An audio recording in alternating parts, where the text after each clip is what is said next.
దేవునికి స్తోత్రం కలుగును గాక.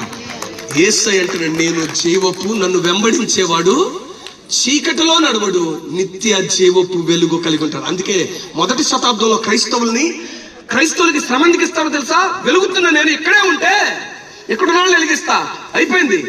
నేను ఎక్కడి నుంచి తరిమి పెడితే ఎండిపోయిన ప్రతి చేనును అంటిస్తాను. దేవునికి స్తోత్రం కలుగును గాక. ఎండిపోయిన ప్రతి ఆత్మను అంటిస్తాను, ప్రభు కొరకు జీవింప చేసే వెలుగుగా మారుస్తాను. దేవునికి మహిమ కలుగును గాక.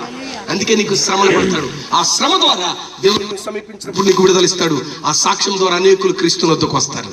ఈ పూట ప్రభు అయిన దేవుడు రెండు మాటలు మనకు జ్ఞాపకం చేస్తున్నాడు. ఒకటి, నేను సమాధాన కర్తయ్యగు అధిపతిని, నా దగ్గరికి వస్తే నీకు నెమ్మదినిస్తా. ఆయన దగ్గరికి వచ్చే నువ్వు ఏమీ అక్కర్లేదురా, ఆయన దగ్గరికి వచ్చి, ప్రభా నేను పాపిని నాకు అర్థమైంది, నీవు పరిశుద్ధుడు అని నాకు అర్థమైంది, నీ యందు తప్ప నాకు జీవము, పరిశుద్ధత, సమాధానం లేదని నాకు అర్థమవుతుంది. నీవు సమాధానకర్తవు ఎరుగుతున్నానయ్యా, నిన్ను గురించి నాకు జ్ఞాపకం చేయవాన్ని అడిగితే దేవుని ఆరాధించే మనం ఆయన సమాధానకర్తని ఎరిగి ఆ సమాధానం అనుభవించిన వారమై ఆయన దగ్గరికి వద్దాం. ఆ సమాధానం అనుభవించింది కాబట్టి సహోదరి లలిత గారు సాక్ష్యం ఇచ్చింది. ఆ సమాధానపు విలువేంటో తెలుసు కాబట్టి, అమ్మ మేము అక్కడికి రావు, నువ్వే మా దగ్గరికి వచ్చి ఇక్కడ కలిసి ఇక్కడ అనేకులను వెలిగిద్దాం, సమాధానం లేని వారిని సమాధానం వైపు నడిపిద్దామని ప్రభు అయిన దేవుని ప్రేమను బట్టి ఈ ప్రాంతానికి తీసుకుని వచ్చింది. ప్రభువునందు ప్రియమైనటువంటి సహోదరి సహోదరులారా, ఆయన మాత్రమే సమాధానం ఇవ్వగలిగిన సమర్థుడు.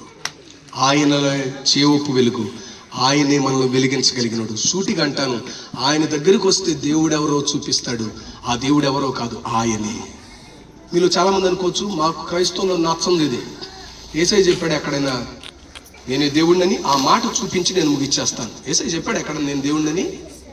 ఈరోజు చాలా మంది అడిగే ప్రశ్న అదే. ఆయనే చెప్పాడు. మీలో చాలా మందికి అర్థం కాలేదేమో. చెప్పాడు, ఆ మాట చూపిస్తారండి. యోహాను సువార్త 1:18 ఎవడును ఎప్పుడును దేవుణ్ణి చూచి ఉండలేదు, ఆయన రొమ్మున ఆనుకుని ఉన్న అద్వితీయ కుమారుడే ఆయనను బయలుపరచును. ఫుట్ నోట్ లో చూడండి ఏం రాశాడు. అద్వితీయ కుమారుడు అన్నప్పుడు జనతైక కుమారుడు. ఇంకా ముందుకొస్తే అనేక ప్రాచీన ప్రతులలో అద్వితీయ దేవుడు. ఫుట్ నోట్ లో ఉంటది, కింద రాసిన దానిలో ఉంటది అద్వితీయ దేవుడు.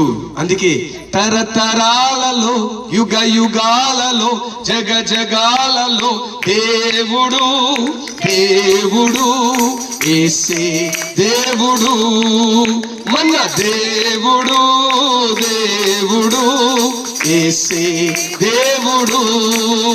హల్లెలూయా హల్లెలూయా హల్లెలూయా హల్లెలూయా.